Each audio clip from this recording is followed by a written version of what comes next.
Was Christopher Columbus really fulfilling a divine mandate in his quest to conquer lands, or was it something else?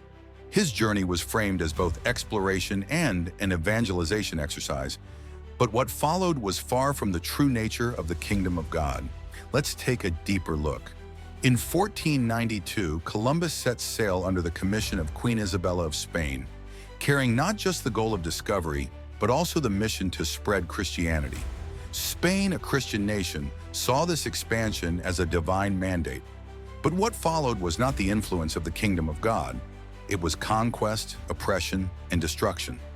Indigenous populations faced forced conversions, enslavement, and massacres.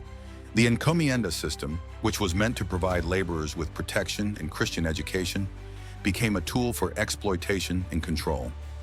Entire civilizations, like the Aztecs and the Incas, were wiped out in the name of progress.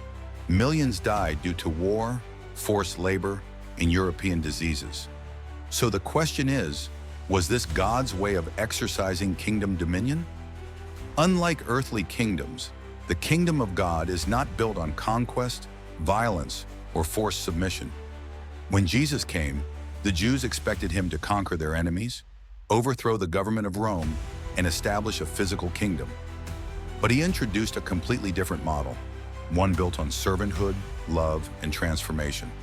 When standing before Pilate, Jesus made it clear, "My kingdom is not of this world." John 18:36. That means it does not operate by worldly principles, but it should transform the world through influence, not force. So what does true kingdom influence look like? The prophet Isaiah saw it in Isaiah 2:2-4.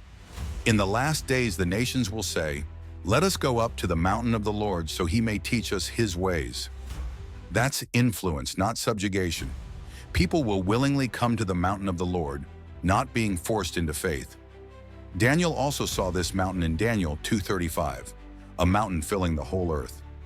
That mountain is the kingdom of God, influencing every part of society, education, business, government, not just the church as we know it today. True dominion is not about taking over lands. It's about bringing righteousness, justice, prosperity, and peace into every sphere of life.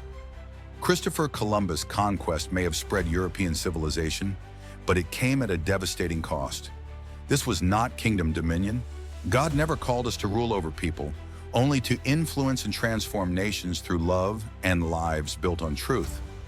You don't change the world by subjugation. You change it by influence. Let's walk in the true principles of the kingdom. Columbus's journey was presented as a mission of faith, yet history tells a different story. Was he a messenger of the gospel or a harbinger of conquest? The answer may depend on who is telling the story. True kingdom expansion does not come by the sword, but by the transformation of hearts. Columbus's legacy remains debated, but one thing is clear: God's kingdom is not built on conquest, but on love, justice, empowerment, and truth. May we be guided by these principles as we shape the future. History is written by the victors, but truth is uncovered by those who seek it. As we explore the past, let's not just take the stories at face value. Let's dig deeper, ask questions, and seek wisdom beyond what we've been told.